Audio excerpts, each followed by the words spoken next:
Hello everyone, আশা করি আপনারা সবাই ভালো আছেন। আজ আমরা এক্সপ্লেন করব মানিক বন্দ্যোপাধ্যায়ের বিখ্যাত উপন্যাস পদ্মা নদীর মাঝি। এই উপন্যাসের উপর ভিত্তি করে 1993 সালে ভারত এবং বাংলাদেশের যৌথ প্রযোজনায় তৈরি করা হয় বাংলা চলচ্চিত্র পদ্মা নদীর মাঝি। IMDb-তে এর রেটিং রয়েছে 8.2 আউট অফ 10 এবং 1993 সালে মুক্তি পাওয়া এই গল্পটা 2023-এ এসেও 98% গুগল ব্যবহারকারীর পছন্দের তালিকায় রয়েছে। সো প্রথমেই বলে দিচ্ছি, যারা এই উপন্যাসটা পড়েছেন তাদের কাছে হয়তো এক্সপ্লেন ভিডিওটা ভালো লাগবে না, কারণ 2.5 ঘন্টা 3 ঘন্টার একটা সিনেমা 10-20 মিনিটে কমপ্লিট করতে গেলে অনেক কিছু কাটাই ছাটাই করতে হয়। তো আমরাও সেভাবে মূল চরিত্রের উপর ভিত্তি করেই গল্পটি এক্সপ্লেন করব। তাহলে চলুন আর ইন্ট্রো না দিয়ে শুরু করা যাক এক্সপ্লেনেশন। আমারে নিবা মাছিলকে গল্পের শুরু হয় কেতুপুর গ্রামে। শহর থেকে দূরে পদ্মা নদীর পাড়ে অজপাড়াগাঁও কেতুপুর। এখানে বাস করা 95% মানুষই মাছ ধরে তাদের জীবিকা নির্বাহ করে। এমনই একজন কুবের মাঝি, খুবই নিম্নবিত্ত তার জীবনধারা। পরের নৌকায় মাছ ধরে সেই ইনকামেই কুবের মাঝির সংসার চলে। এমনই এক আশ্বিনের সকালে কুবের মাছ ধরা শেষ করে 2টো ইলিশ মাছ নিয়ে বাড়িতে ফিরছিল। একটা লোক তখন কুবেরকে জানায় কুবেরের বউয়ের ছেলে সন্তান হয়েছে।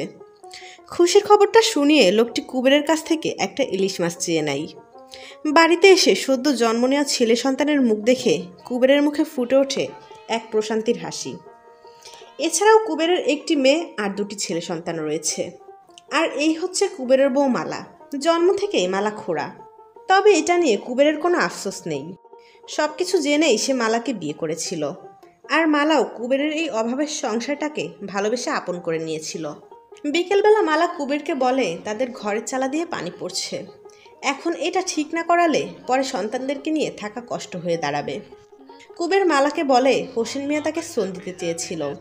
কলকাতা থেকে হোসেন মিয়া ফিরলেই সে হোসেন মিয়ার কাছ থেকে সোন চেয়ে নিয়ে ছাউনির কাজ শুরু করবে।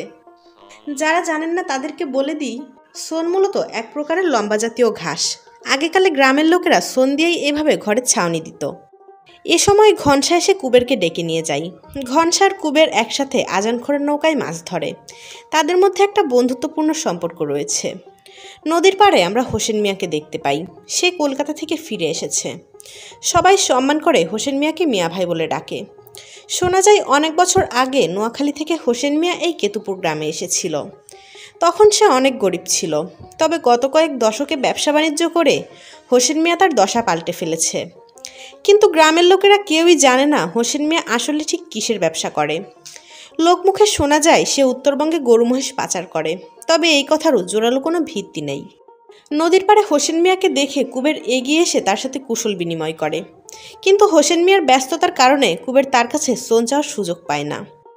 এরপর মাছ ধরতে বেরোলে রাসু নামের একটা লোক আরেকটা নৌকা থেকে আজানখোড়া সহ কুবের মাঝিকে ডাকতে থাকে।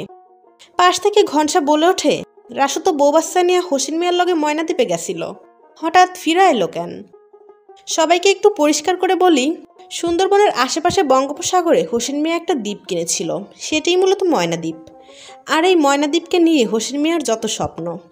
নিজে থেকে জমি ঘর আর কাজের ব্যবস্থা করে দিয়ে হোসেন মিয়া লোকজনকে ময়নাদ্বীপে নিয়ে যায়। তার ইচ্ছা সে ময়নাদ্বীপে এমন একটা বসতি গড়ে তুলবে যেখানে থাকবে না কোনো ধর্ম কিংবা জাতের ভেদাভেদ। আর এই কারণে ময়নাদ্বীপে কোনো মসজিদ কিংবা মন্দিরও নেই। এই গল্পে হোসেন মিয়ার লোকটিকে বেশ রহস্যময় দেখানো হয়েছে। সে সত্যিই লোকেদের সাহায্য করছে নাকি অন্যদেরকে ব্যবহার করে নিজের স্বার্থ হাসিল করছে তা এখানে পরিষ্কার বোঝা যাচ্ছিল না। রাসু ফিরে এসে সবাইকে বলে ময়নাদ্বীপ থেকে সে পালিয়ে এসেছে, কারণ ময়নাদ্বীপে নাকি অনেক বড় বড় বাঘ সিংহ কুমির রয়েছে এবং হোসেন মিয়ার লোকেরা জোর করে তাদেরকে সেই ভয়ঙ্কর জঙ্গলে গাছ কাটতে পাঠাতো। রাসুর মুখে এসব কথা শুনে এলাকার লোকেরা তো অনেক ভয় পেয়ে যায়। এরপর দেখা যায় রাসুর কথার উপর ভিত্তি করে লোকজনেরা হোসেন মিয়াকে এই ব্যাপারে প্রশ্ন করছে, কিন্তু হোসেন মিয়ার সামনে এসে রাসুর সব কথা যেন ফুরিয়ে যায়। তবে হোসেন মিয়াও এখানে রাসুকে তেমন কিছু না বলে একটা ভদ্রতা বজায় রাখে। এছাড়া হোসেন মিয়ার সবার সামনে পরিষ্কার করে বলে সে কাউকে তো জোর করে ময়নাদ্বীপে নিয়ে যায়নি। রাসু ফিরবে বললেই সে ফিরিয়ে আনতো, এত সব রংঢং করার কোনো দরকারই ছিল না।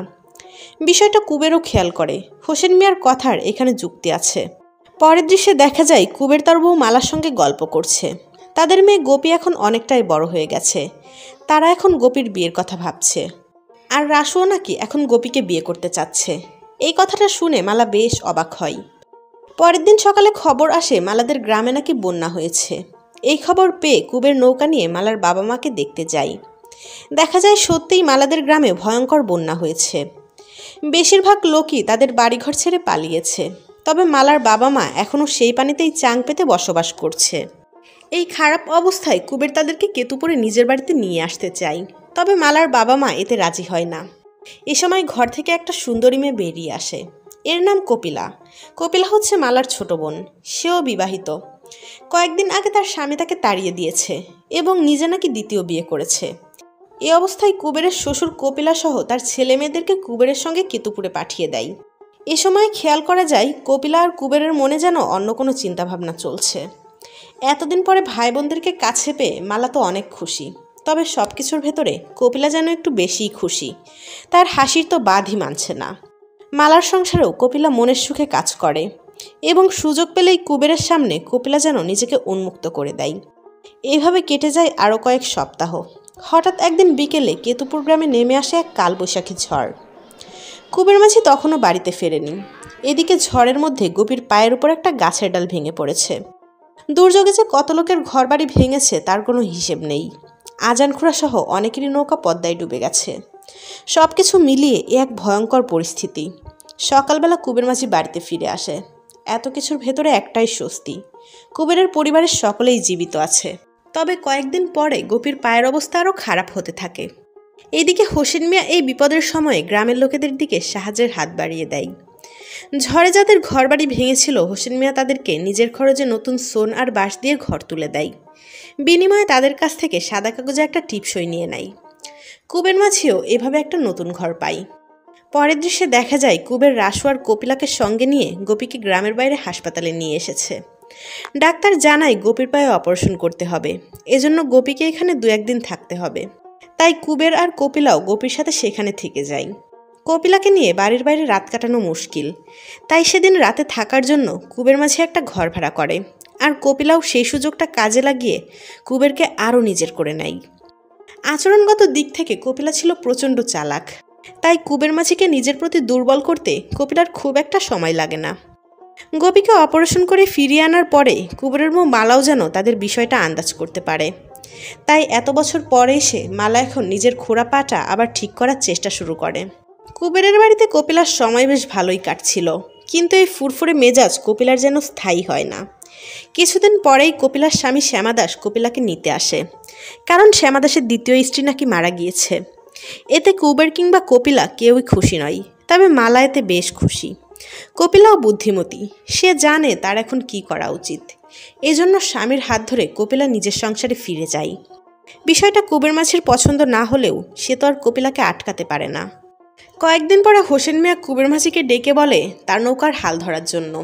এমন দুর্দিনে এত ভালো প্রস্তাব কুবেরের জন্য ছিল লটারি পাওয়ার শামিল, কারণ হোসেন মিয়ার নৌকার মতো এত ভালো আর বড় নৌকা কুবের আগে কখনো দেখেনি। তাই ওই নৌকার মাঝি হতে পারলে শুধুমাত্র টাকা পয়সায় নয়, আশেপাশের এলাকাতেও কুবের জাহাজের পাইলটের মতো সম্মান পাবে। তাই অনেকটা খুশি মনেই কুবের হোসেন মিয়ার প্রস্তাবে রাজি হয়ে যায়। এরপর সময়ের সাথে সাথে কুবের মাঝি হোসেন মিয়ার ব্যবসা সম্পর্কেও জানতে পারে। হোসেন মিয়া নদীপথে দেশীয় জিনিসপত্র কিনে কলকাতায় পাঠায়। সহজ ভাষায় আমরা যেটাকে এক্সপোর্ট ইম্পোর্টের বিজনেস বলে থাকি। এরপর হোসেন মিয়ার সঙ্গে করে কুবেরের ময়নাদ্বীপে ঘুরতে যাওয়ারও সৌভাগ্য হয়। ময়নাদ্বীপে গিয়ে কুবের বুঝতে পারে রাসুর বলা প্রতিটা কথাই ছিল ভিত্তিহীন। আপনাদের রাসুর কথা মনে আছে তো? ওই যে সিনেমার প্রথমে ময়নাদ্বীপ থেকে পালিয়ে এসেছিল। ময়নাদ্বীপে সকল মানুষকে এত সুখে শান্তিতে জীবনযাপন করতে দেখে কুবেরের মনে হোসেন মিয়ার জন্য সম্মান আরও বেড়ে যায়। এরপরে কেতুপুর ফিরে কুবের মাঝি কাজের বাহানা দিয়ে একবার কপিলার শ্বশুর বাড়িতে যায়, কিন্তু সেখানে গিয়ে কুবের বুঝতে পারে তাকে ছাড়াই কপিলা শ্যামাদাসের সঙ্গে সুখে শান্তিতে সংসার করছে। তাছাড়া কপিলার শ্বশুর বাড়িতে গিয়ে কুবেরের জ্বর এসে গিয়েছিল, তাই সেদিন রাতে কুবের কপিলার বাড়িতে থাকে। কিন্তু রাতে যখন কপিলা কুবেরকে বারান্দায় ঘুমোতে দিয়ে শ্যামাদাসের সঙ্গে নিজে ঘরের দরজা আটকে ঘুমোতে যায়, তখন কুবের নিজের জায়গাটা বুঝতে পারে এবং পরের দিন নিজের বাড়িতে ফিরে এসে সংসারে আবারও মনোযোগী হয়। এর কিছুদিন পর আসে হোলি উৎসব। এই উপলক্ষে কুবের মাঝি তার শ্বশুর বাড়িতে গিয়েছিল। দেখা যায় কপিলাও বাপের বাড়িতে বেড়াতে এসেছে, কিন্তু কুবের এবার কপিলার উপর আর আগের মতো আগ্রহ দেখাচ্ছিল না। তবে কপিলা কুবের মাঝিকেও হারাতে চায় না, এজন্য শালি হবার সুযোগ নিয়ে সে কুবেরকে রং মাখিয়ে দেয়। এরপর কুবের গোসল করতে পুকুরে গেলে কপিলাও পানি নেবার বাহানায় পুকুর ঘাটে আসে। কুবের তখন কপিলার গ্রিন সিগন্যাল বুঝতে পেরে কাদা মাখানোর বাহানায় কপিলার দিকে এগোতে থাকে।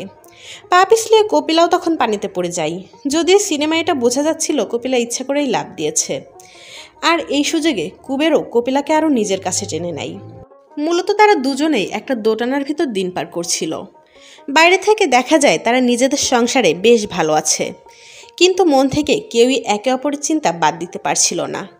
এ অবস্থায় কুবের কপিলাকে বলে, আমার তোর কথা অনেক মনে পড়ে রে কপিলা।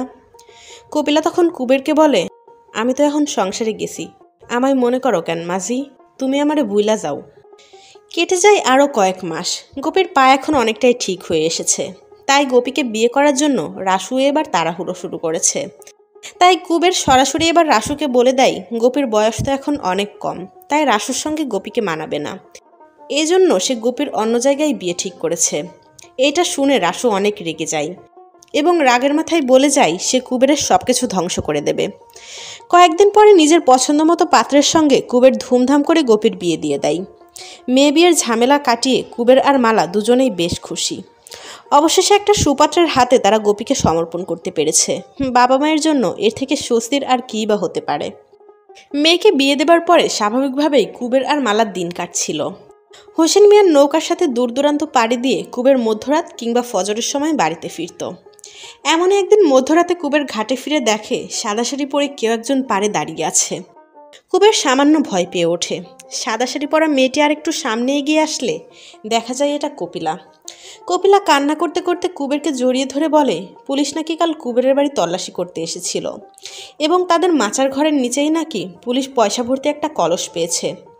কুবের বুঝতে পারে এটা রাসুর কাজ, কারণ রাসু বলেছিল সে কুবেরের সব কিছু ধ্বংস করে দেবে।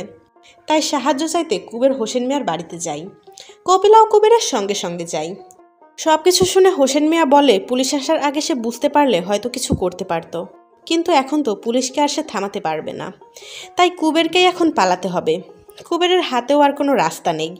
তাই সুযোগ বুঝে হোসেন মিয়া কুবেরকে বলে ময়নাদ্বীপে চলে যাবার জন্য এবং প্রতিশ্রুতি দেয় কিছুদিন পর কুবেরের বউ বাচ্চাদেরকেও সে ময়নাদ্বীপে পাঠিয়ে দেবে। তাছাড়া হোসেন মিয়া তো কেতুপুরে আছেই, এ কয়দিন না হয় সেই মালা আর তার বাচ্চাদেরকে দেখে রাখবে। নিজের এলাকা, পরিবার আর মাতৃসমতুল্য পদ্মা নদীকে বিদায় জানিয়ে কুবের এবার ময়নাদ্বীপ যাবার সিদ্ধান্ত নিয়ে নেয়। কপিলা কুবেরকে থামাতে চায়, কিন্তু কুবের এখানে থেকে জেল খাটতে রাজি নয়। ভোরের আলো ফোটার আগেই হোসেন মিয়া কুবেরকে নৌকায় তুলে দেয়। কপিলা হয়তো আর কুবেরকে কখনো দেখতে পাবে না, এইটা কপিলা মানতে পারছিল না। তাই শেষ মুহূর্তে এসে কপিলা ভয়ঙ্কর একটা সিদ্ধান্ত নেয়। সে কুবেরকে বলে, আমারে তোমার লগে নিবা মাঝি। সব কিছু হারিয়ে কুবেরের জন্য এ এক অন্যরকম প্রাপ্তি।